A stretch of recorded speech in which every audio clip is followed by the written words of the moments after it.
Bonjour à toutes et bonjour à tous. Aujourd'hui, on se retrouve pour une nouvelle vidéo, cette fois-ci sur un système d'exploitation qui est assez sympa, c'est OB Revenge OS. Voilà, c'est une distribution Linux évidemment, mais c'est basé sur Arch Linux, ça vient des States, et on va voir tout de suite un petit peu ce qu'il en est. Donc, sur DistroWatch voici ce qu'il est marqué, donc bon, c'est ce que j'ai dit, architecture 32 et 64 bits, donc ça c'est cool. 4DE et Mate Open Desktop sont acceptés, donc là ce que j'ai c'est la version Open Desktop, Open Box je veux dire. Donc c'est voilà, j'ai fait des petites erreurs. On va voir donc avec la vidéo ce qu'il en est. L'installation elle est graphique, ce qui est plutôt assez rare pour du Arch Linux. Et en l'occurrence, ce que j'ai bien aimé, c'est que ça reprend un petit peu, on va dire, l'essence d'Arch Linux, c'est-à-dire construire son système soi-même. Donc on va voir ça tout de suite. Alors déjà la page de login, parce que vu que c'est une installation graphique, il y a évidemment une partie graphique qui est préinstallée à l'intérieur. Donc j'ai dit c'est OpenBox. J'ai rentré le menu, le mot de passe. On voit que bah, le thème il est un petit peu changé évidemment. Donc là bon ça je vais le quitter. Hop. Et voilà comment ça se présente. Donc on a en haut la barre des tâches. Donc c'est la barre des tâches de XFCE. Voilà qui est associée à OpenBox, je vous le dis tout de suite. Donc là le menu, la date, l'heure, le réseau, tout est ici.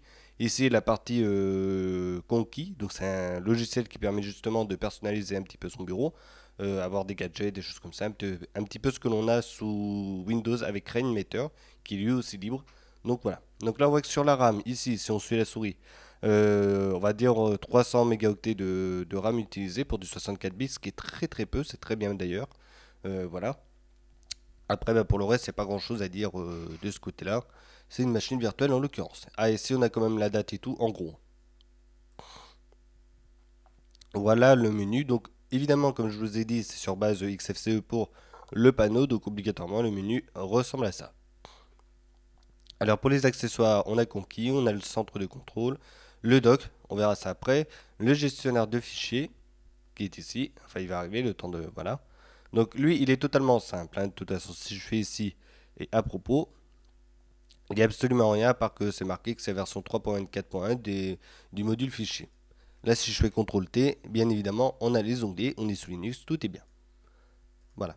Donc je fais toujours ça parce que je sais qu'il y a un des navigateurs de fichiers, je ne sais plus lequel, qui refuse justement d'avoir des onglets et un autre, c'est sur DeepinOS, le gestionnaire de fichiers, il est un petit peu compliqué pour pouvoir avoir des onglets.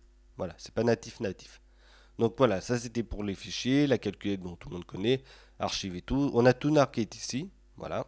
Donc le fameux Tunar qui appartient à XFCE. Et après, bah voilà, le reste, bon là c'est pour pouvoir installer le système quand on l'a en live. Donc ça c'est plutôt pas mal. Et après, bah, tout le reste c'est plus pour pouvoir installer des codecs, flash player et tout. Donc ça ils l'ont mis dans accessoires quand même, hein. Tout ça pour les quelques configurations et installations de logiciels. Tout se trouve ici. Développement en AQT, donc c'est un logiciel qui permet de développer des applications sur le format Qt, donc Qt4 en l'occurrence. Donc ça c'est plutôt pas mal. On a Internet, donc Google Chrome et E-Link. Donc voilà, c'est tout ce que l'on a. On n'a rien d'autre, on n'a pas Skype, on n'a pas tout ça. Donc c'est vide, mais au moins on a Google Chrome. Ce qui est bien, c'est que justement on peut aller sur Internet avec ça en attendant qu'on télécharge nos applications. Mais on reviendra après. Multimédia, il n'y a rien à part évidemment les deux, le centre audio de Linux. Les paramètres, bon bah c'est tout le reste de la configuration de l'ordinateur. Voilà. Et pareil pour système. Donc système, on se retrouve avec tout le reste. Donc il y a Gparted qui est là, Htop. Bon, je ne l'ai pas lancé parce qu'on a vu tout à l'heure. Mais tout se trouve ici. Voilà. Donc maintenant, on va voir un petit peu les paramètres. Alors, centre de contrôle, voilà. Voilà comment c'est fait. Alors, évidemment, c'est pas celui d'XFCE, c'est complètement refait. Donc là, on a évidemment le panneau que l'on peut changer. Donc si je fais ça, je peux basculer sur Tint. Donc là, c'est le panneau Open Box. Voilà, LXDE. Voilà. XFCE, on l'avait tout à l'heure. Et sinon, je peux basculer sur un panneau Mate. Donc on a le choix. Pareil, si je veux, je peux mettre un dock ou pas. Donc il apparaît, il est là le dock ou l'enlever. Et là, je peux carrément changer la configuration, avoir le module pour Mate. Donc on a une barre en haut, une barre en bas. GNOME, voilà, donc ça c'est pas mal. Alors si je fais ça, voilà. Donc là, on a vraiment le truc GNOME, hein. Ça va de soi, c'est pas mal. Après, si je fais OpenBox, bon, OpenBox revient sur ce qu'on a vu tout à l'heure. En hybride, donc voilà, donc là on a un petit peu de tout. Et à l'XDE, donc là on se retrouve avec le panneau qui se trouve en bas. Donc voilà. Alors, je vais revenir sur, je sais plus quel que c'était en hybride, XFCE4. Voilà. Et j'enlève le dock, c'est tel que c'était au départ. Donc voilà ce qu'il y a comme possibilité au niveau de l'interface. Donc c'est vrai qu'on a ça, mais on peut très bien changer un petit peu sans aucun souci. Les notifications, bon bah là on a des notifications que l'on peut avoir en haut à droite. Voilà, si on a des mails, des choses comme ça, je pense que ça apparaît. La partie des thèmes, donc la partie des thèmes qui reste toujours pareil. Donc là avec la possibilité de changer l'interface, les couleurs, etc. Donc les icônes, pareil, hop, on a un petit peu de tout. On a même des icônes de KDE de préinstallées. Curseur de la souris, les bordures de fenêtres c'est pareil, là je peux les changer. Donc ça c'est plutôt pas mal. Voilà, si je prends une X par exemple, j'applique et hop, le haut s'est retrouvé un petit peu changé. Donc ça c'est bien d'ailleurs. Si je veux l'agrandir un peu, bah, je vais l'agrandir un petit peu parce que ça me paraît petit cette affaire. Et là pareil, appliquer, voilà. Voilà, donc là ma barre elle est un petit peu plus grosse. Qt c'est pareil, on a les applications, donc Qt c'est là. Donc on peut choisir GTK, etc. Donc on a le choix en l'occurrence. Donc ça c'est pour les applications qui fonctionnent sous Qt. Donc ce qui est bien c'est de l'avoir mis, sachant justement qu'on a le module pour pouvoir faire des programmes sous Qt. Donc c'est bien de l'avoir mis. Desktop, alors on va aller dessus. Donc là c'est tout simplement pour un petit peu d'autres paramètres. Donc l'IDM c'est le module graphique qui appartient au système. Donc là on a le panneau, on peut mettre ce que l'on veut. Le panneau c'est ça, c'est la voie. La position de la fenêtre, je peux choisir, puis diverses choses en l'occurrence. Voilà. Changer les fonds d'écran, donc les fonds d'écran on va vite voir un petit peu. Donc voilà ce qu'il nous propose. Donc on a des fonds d'écran quand même sympas, hein, de toute façon. Là on a un coucher de soleil, là la mer, des choses comme ça. Bon, c'est un peu basique, mais bon, on a la fameuse plage de Miami, je crois, si je me trompe pas. Donc voilà. Je crois que c'est Miami hein, où il y a les box comme ça, mais je suis pas sûr. Hop, mince. Voilà. Je sais plus où j'ai mis. Ah, bah c'est là, voilà. J'ai tellement l'habitude d'avoir les trucs en bas, moi. Donc je vais remettre un truc sombre pour que ça aille bien avec le thème. Donc voilà, voilà pour comment ça s'appelle? Oh, j'oublie le nom. Hop, alors je retourne sur le contrôle. Voilà. Les images pour le bureau.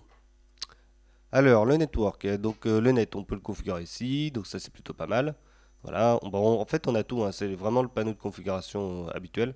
Là, c'est pareil, on a des trucs pour Bandbox. Les effets pour le bureau.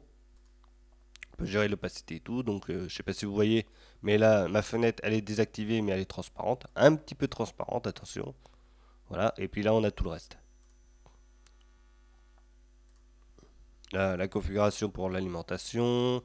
Enfin, de toute façon, il y a tout. Si je vais dans Software, voilà, on a tout le reste, donc ce qui est pas mal. Voilà, on peut même télécharger des fonds d'écran. Donc là, la partie des mises à jour, voir un petit peu ce qu'il y a comme logiciel. Donc là, c'est le gestionnaire de paquets. Donc là, c'est un peu plus compliqué celui-là, hein, par contre, pour pouvoir l'utiliser pour ceux qui ne connaissent pas trop. Et là, voilà, la partie un peu plus simple, on peut très bien aller récupérer quelques logiciels. Donc là, on a Internet. Donc là, on voit qu'on a Google Chrome de préinstallé. Mais je peux choisir, on a Midori, on a NetSurf. Il y a plein de choses comme ça. FileZilla qui est là. Donc vraiment, c'est pas mal. Média, pareil, Média, GIMP, VLC et tout. Tout se trouve ici, donc ça c'est bien. Il n'y en a pas énormément, hein, mais pour les personnes qui ne connaissent pas trop, c'est très bien justement que ce soit limité. Les applications Office, donc LibreOffice pardon, évidemment c'est ici. Et voilà. Je crois qu'on a fait à peu près le tour. Donc une fois que c'est fait, on a notre système, il est vide, mais on va là-dessus et on va justement télécharger des applications qui nous conviennent. Voilà. Donc ça c'est plutôt pas mal. Alors j'ai pas totalement vu, Parole, Spotify, il y a Audacious, il y a un petit peu de tout. Ça c'est pas mal. Il y a KDE en live aussi qui est là. Donc pas mal aussi. Par contre on peut pas voir ce que c'est, ça c'est un petit peu embêtant. Ça aurait été bien si on clique dessus, justement qu'on puisse avoir une explication sur le logiciel. Voilà. Alors ça, c'était pour les applications. On a un pare-feu que l'on peut activer. Et après, bah, tout le reste, c'est pour installer le reste avec les codecs, Flash Player et tout. Donc, on peut avoir tout le reste ici, même les paramètres Nvidia pour ceux qui ont des cartes compatibles. Voilà pour ce côté-là. Alors, ça, je le quitte. Donc, je crois qu'on a fait à peu près le tour. Le gestionnaire de fichiers, on l'a vu. On va aller sur Chrome vite fait, voir un petit peu tout ça.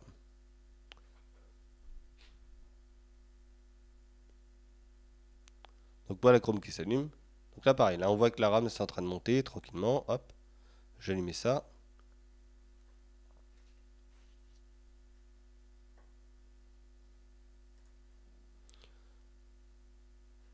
Voilà. Donc là, voilà, c'est en train de charger tranquillement. 471 mégas.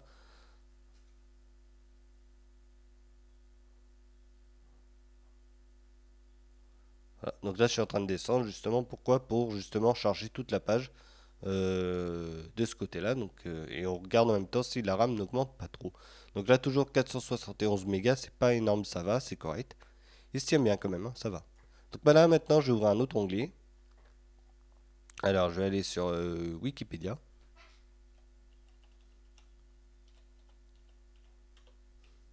Et l'autre YouTube.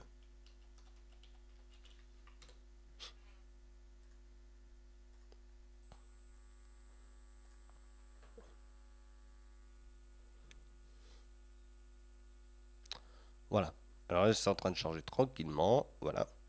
Donc 880 mégas de RAM utilisé. Donc ça commence à monter un peu hein, quand même, hein. Ça, alors si je quitte celui-là, voilà, ça fait rien. J'ai réouvert un truc.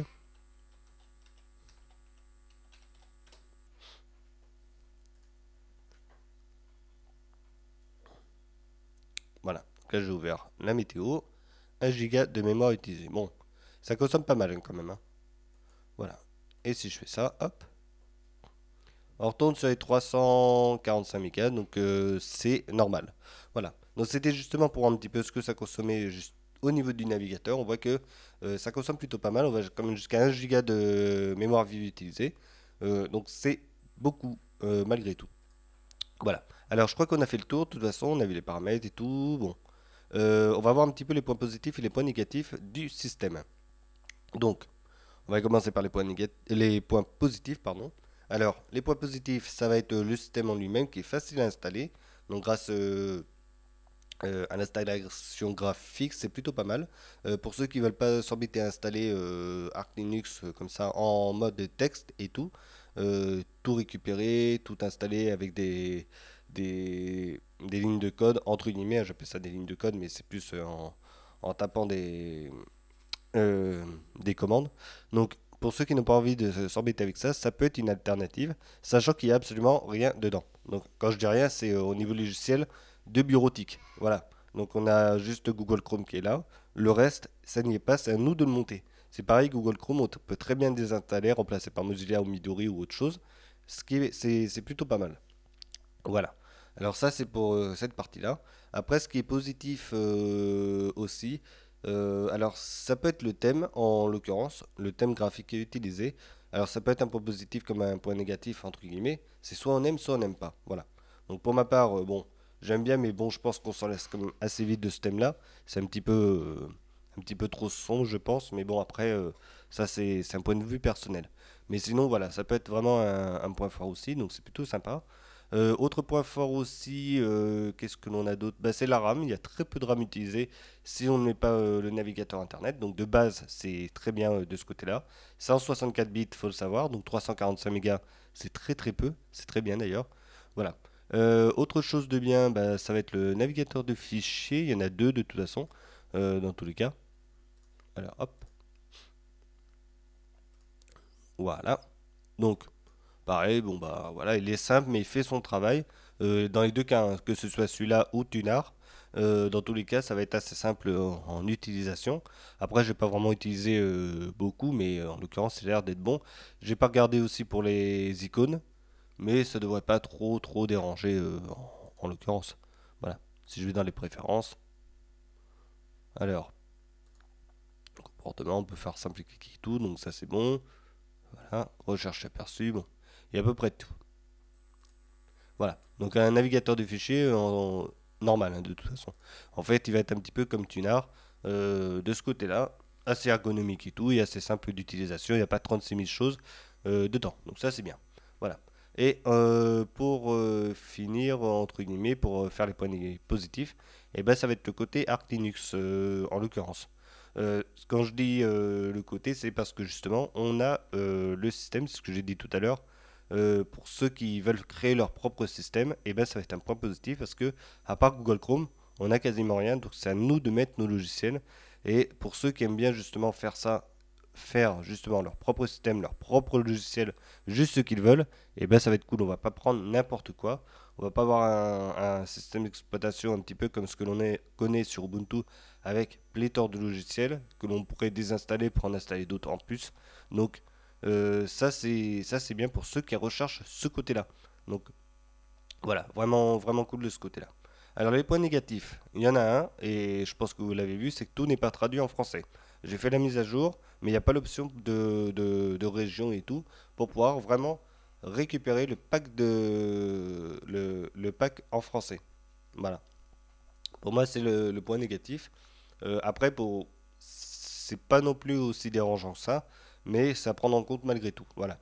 Alors, j'ai pas été télécharger LibreOffice et tout pour voir s'il prenait la langue anglaise ou la langue française, mais normalement, ça devrait plus prendre la langue française. Tout se passe bien s'il n'y a pas de souci là-dessus.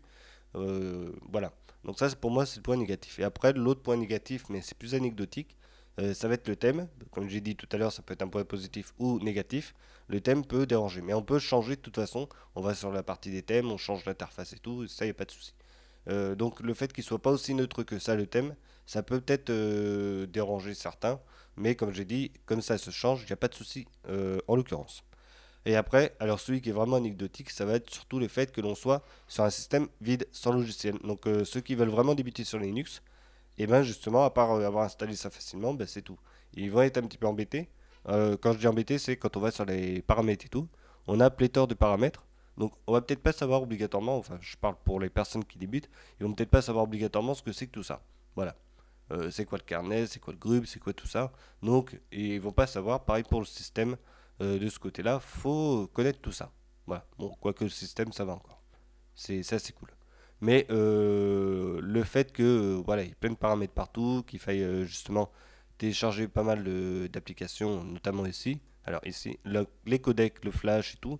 Donc les personnes qui ne connaissent pas trop Linux et qui veulent débuter, ce sera pas trop fait pour eux, surtout qu'après il va falloir justement aller chercher les logiciels les uns après les autres pour pouvoir justement profiter du système d'exploitation. Voilà. Mais bon, ça c'est propre à Arch Linux. Je pense que pour ceux qui débutent, il vaut mieux se diriger vers du Linux Mint. C'est beaucoup mieux. C'est plus agréable à l'utilisation visuellement et tout. Et pour ceux qui connaissent un petit peu l'ordinateur et Linux et qui veulent quand même un système Arch Linux sans se prendre du tout la tête, il vaut mieux aller sur Manjaro. Voilà, Manjaro Linux, qui est déjà préinstallé avec pas mal de choses. Donc je vais aller dessus.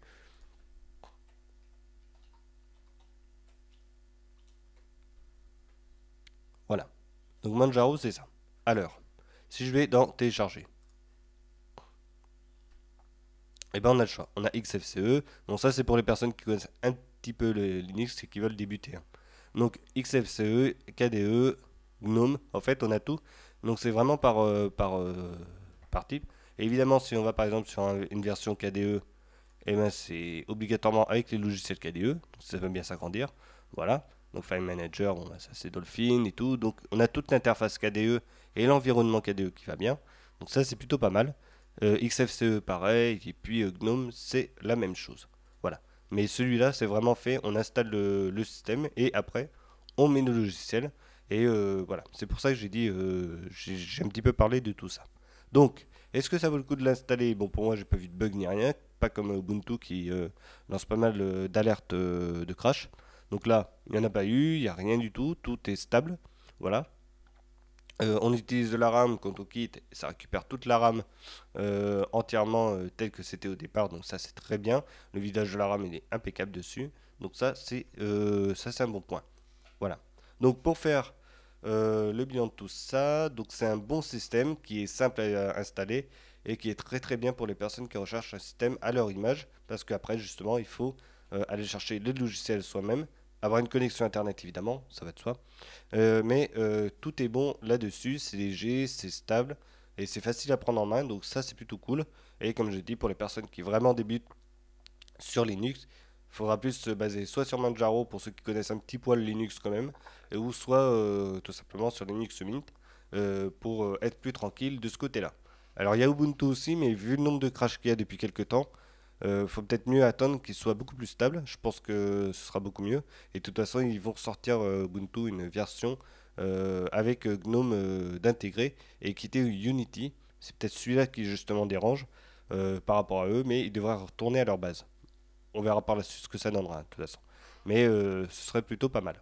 Mais bon, Linux Mint pour un débutant, c'est très très bien, facile d'installation et tout, c'est très bon. Voilà pour la vidéo, je crois qu'on a fait à peu près le tour de ce côté-là, le bilan c'est fait. On se retrouvera pour une prochaine vidéo, vous vous dites ce que vous en pensez dans les commentaires. Et en attendant, on se retrouvera pour une prochaine. Allez, salut!